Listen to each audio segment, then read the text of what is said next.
என் செல்ல பிள்ளையே, இந்த இனிமையான நாளில் உனக்கான மகிழ்ச்சி செய்தி ஒன்றை கூறவே உன் கருப்பசாமி உன்னை தேடி வந்திருக்கிறேன். என் மீது நம்பிக்கை இருந்தால் பதிவை முழுமையாகவும் அமைதியாகவும் கேள் என் பிள்ளையே. நீ எப்பொழுதும் என்னையே நினைத்து கொண்டு இருக்கின்றாய். அதனால்தான் உன்னிடம் இப்பொழுது பேச வந்துள்ளேன் என் பிள்ளையே. நீ மற்றவர்களை மன்னிக்கும் குணத்தை அதிகம் வளர்த்துக்கொள். அதை நீ பழகிக்கொண்டால் இன்னும் நான் மகிழ்ச்சி அடைவேன் என் பிள்ளையே. நாளை என்ன நடக்குமோ என்ற பயம் உனக்கு ஒரு பொழுதும் வேண்டாம். நான் உனக்கு எப்பொழுதும் துணையாக இருக்கின்றேன். நீ மன தைரியத்தோடு இரு என் பிள்ளையே. என் மனம் எப்பொழுதும் என் அப்பன் கருப்பனிடம் உள்ளது என்று நினைத்துப்பார். அப்பொழுது புரியும்.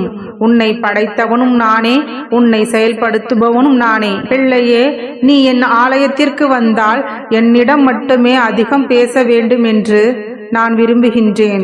நீ என் ஆலயத்திற்கு வந்து ஒரு 10 நிமிடமாவது அப்பா கருப்பா என்று கண்ணை மூடிக்கொண்டு, அப்பா கருப்பா என்ன கண்ணை மூடிக்கொண்டு என்னிடம் பேசு பிள்ளையே. அப்பொழுதே உன் மன பாரமெல்லாம் காணாமல் போய்விடும். உன்னால் என் ஆலயத்திற்கு வர முடியவில்லை என்றால் கவலைப்படாதே. உனக்கான எத்தனை தடைகள் வந்தாலும் அதை களைவதே என்னுடைய வேலை என்று மறவாதே. நம்பிக்கை என்றால் அது உன் அப்பாவின் கை மட்டுமே.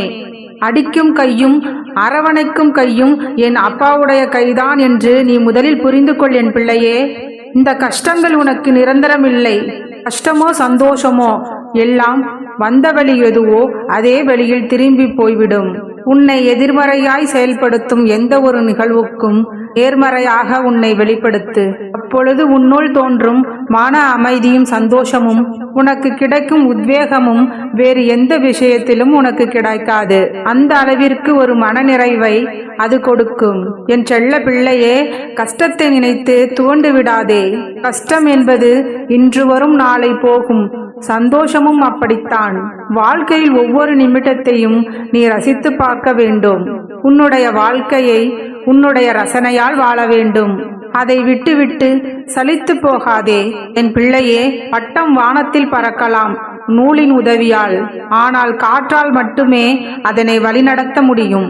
ஆனால் நூலின்றி பட்டம் இல்லை, காற்று இல்லை என்று சொல்ல முடியாது. அதே போலத்தான் உன் வாழ்க்கையில் நடப்பது எல்லாம் நூல் போலத்தான். அதையும் தாண்டி உன் அப்பா நான் உன்னிடம் சொல்வது காற்றை போல இரு என்றுதான். உன்னை அரவணைக்க யாரும் இல்லை என்று வருந்தாதே. உயிருக்கு உயிராய் உன் அப்பா நான் உன்னை பாதுகாத்துதான் கொண்டிருக்கின்றேன். எனது பரிபூரண அருளும் ஆசீர்வாதமும் எப்பொழுதும் உனக்கு நிறைந்திருக்கும். நீ நிச்சயமாக எல்லா செல்வத்துடனும் ஆரோக்கியமாக வாழப்போகிறாய். உனக்கான நேரம் இப்பொழுது வந்து விட்டது. நீ நினைத்த காரியங்கள் அனைத்தும் கைகூடி வரப்போகிறது. நீ விரும்பிய வாழ்க்கையை நீ வாழப்போகின்றாய். உன்னோடு நான் இருப்பதை நீ உணர்ந்து கொள்ளும் நேரம் வரும். எப்படியெல்லாம் நான் இருக்க வேண்டும், எப்படியெல்லாம் உன் வாழ்க்கை மாற வேண்டும் என்று, எதையெல்லாம் என் வாழ்க்கையில் மாற வேண்டும் என்று நினைத்து என்னிடம் வேண்டினாயோ அதே போல உன்னுடைய வாழ்க்கை மாறப்போகின்றது. நீ சந்தோஷத்தில் திளைக்கப் போகின்றாய். நிம்மதியாக இருக்க போகின்றாய். யாரையும் வெறுக்காதே என் தங்கமே. அனைவரிடமும் நீ அன்பாக பேசு. வருத்தப்படுவதால் இங்கு எதுவுமே மாறப்போவதில்லை. நம்பிக்கையோடு தைரியமாக உன்னுடைய குறிக்கோளை மட்டும் நோக்கி செல். அதை அடைய நான் உனக்கு துணையாக இருப்பேன். நான் உனக்கு இதுவரை நன்மையை மட்டும்தான் செய்து கொண்டிருக்கின்றேன். யாருக்கு என்ன தேவை என்பது எனக்கு நன்றாகவே தெரியும். அதை அவர்களுக்கு நான் நிச்சயமாக கொடுப்பேன். இங்கே தேவையானது பொறுமையும் நம்பிக்கையும் தான். பொறுமையோடு நீ காத்திருந்தால் என்னுடைய அருள்மழை நிச்சயமாக பொழியும். அது நீ எதிர்பார்த்ததற்கு மேலாகத்தான் இருக்கும். உனக்கு இப்பொழுது தேவை பொறுமையும் நம்பிக்கையும் மட்டும்தான். எங்கு என் மீது நம்பிக்கை இருக்கின்றதோ அங்கு நான் சேவகனாக இருப்பேன். என்னுடைய ஆலயம் என் பக்தர்களுக்கு அநேக ஆசீர்வாதங்களையும் நிம்மதிகளையும் கொடுக்கும். என் பிள்ளையே, உனக்கான நேரம் வந்துவிட்டது. உன்னுடைய பொறுமையை நான் ஏற்கனவே சோதித்து விட்டேன். அதில் நீ வெற்றியும் பெற்று விட்டாய். இது காலம் கைகூடி வரும் நேரம் பிள்ளையே. அதை நீ பற்றி கொண்டு சீரும் சிறப்புமாக வாழப்போகிறாய். என் செல்ல பிள்ளையே, நான் இப்பொழுதே உன்னிடம் பேசியாக வேண்டும். வாழ்வில் நீ எதையெல்லாம் நிரந்தரம் என்று நினைத்து கொண்டிருந்தாயோ அவையெல்லாம் நிதர்சனமில்லாத பொய்கள் என்று புரிந்து கொள்ளவே என்னால் உனக்கு பல சோதனைகள் தரப்பட்டன. யாரை நம்பி உன்னுடைய உடைமைகளை ஜாமீன் கொடுத்தாயோ அவர்கள் உண்மை இல்லாதவர்கள் என்பதை உணர்த்தவே உன்னை பிரச்சனையில் சிக்க வைக்க நான் அனுமதித்தேன். அடுத்தவர்களால் உனக்கு எந்த அளவும் நன்மை இல்லை என்பதை உணர்த்தவே அவர்களின் சுயரூபத்தை உனக்கு நான் வெளிப்படுத்தினேன். ஆனால் நீயோ வெகுளியாக இருந்து விட்டாய். உன்னுடைய அன்புத்தனத்தை, அப்பாவி குணத்தை அவர்கள் பயன்படுத்தி கொண்டார்கள். நீ இழந்து விட்டாய். பொருளையும் நம்பிக்கையும் அவமானமும் பட்டு விட்டாய். அந்த கெட்ட காலங்களை எல்லாம் நினைத்து பார்க்க வேண்டாம் என் பிள்ளையே. அவையெல்லாம் பஞ்சு மெத்தையில் வைக்கப்பட்ட பெரிய முட்களை போல உறுத்தி கொண்டிருந்தவை. அந்த காலங்கள் எல்லாம் மாறிவிட்டன என் தங்கமே.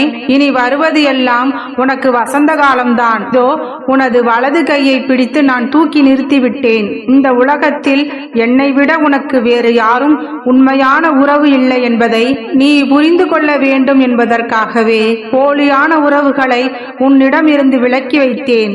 என் பிள்ளை ஆனந்தமாக இருக்க வேண்டும் என்பதற்காகவே நான் அதனை செய்தேன். ஆனந்தமே பிரம்மம் என்பதை நீ உணர்ந்து கொள்வதற்காகவே இதை செய்தேன். ஆனந்தம் மன மகிழ்ச்சியாக இருக்கும் போதல்லவா வருகிறது. மன மகிழ்ச்சி எப்பொழுது வருகின்றது? உன்னுடைய கோரிக்கைகள் அனைத்தும் நிறைவேறிய பிறகுதானே வருகின்றது. அதனால் உன்னுடைய கோரிக்கைகளை எல்லாம் நிறைவேற்றி உன்னை ஆனந்தமாக வைத்துக் கொள்ளவே இவ்வளவு நேரமாக முயற்சி செய்து கொண்டிருக்கின்றேன். இவ்வளவு காலமாக நான் உன்னை ஆனந்தமாகத்தான் வைத்திருக்கின்றேன் என்று நினைத்தேன் என் பிள்ளையே. ஆனால் உனக்கு பல வழிகள் உள்ளது என்பதை நான் அறியாமல் எப்படி இருப்பேன்? அதுவும் எனக்கு நன்றாகத்தான் தெரியும். பல உண்மைகள் உனக்கு எடுத்துரைக்கவே உனக்கு பல சோதனைகள் தரப்பட்டன. இப்பொழுது அவை யாவும் உனக்கு நன்றாக புரிந்துவிட்டன. நீ மிகவும் கஷ்டப்பட்டு விட்டாய். இப்பொழுது அது போதும். இவ்வளவு நாட்களை எப்படி கழித்தாய் என்பது எனக்கு நன்றாக தெரியும். இனி எந்த பிரச்சனையும் உனக்கு இல்லை. பொன்னான நாட்கள் உனக்காக காத்திருக்கின்றது. என் ஆசிகள் எப்பொழுதும் உனக்காக உண்டு. உனக்கான ஒரு விஷயம் தாமதமாக நடக்கின்றது என்றால் அது உனக்கான நிறைவான விஷயமாக மாறப்போகின்றது என்றுதான் அர்த்தம். உன்னை சோதிப்பேனே தவிர உன்னை ஒரு நாளும் நான் கைவிட மாட்டேன் என் பிள்ளையே. நீ மனதளவில் பயப்படாமல் இருந்தால்தான் தைரியமாக செயல்பட முடியும். நம்பிக்கையோடு உன் கடமைகளை மட்டும் செய்து கொண்டிரு. உன் அப்பா என்றுமே உனக்கு துணையாக நிற்பேன். நீ எதை நினைத்தும் கலங்க வேண்டாம். இனி வாழ்க்கையில் உனக்கு எல்லாமே நல்லதாகவே நடக்கும். வருங்காலம் உனக்கானதாக மாறும். நல்லதே நினை, நல்லதே செய். நல்லதே நினைக்கின்ற என் பிள்ளைகளுக்கு நான் நல்லதையே கொடுப்பேன். ஒவ்வொருவரின் வாழ்க்கையும் எண்ணம் போல்தான் அமையும். எண்ணம் போல் வாழ்க்கை. வாழ்க வளமுடன்.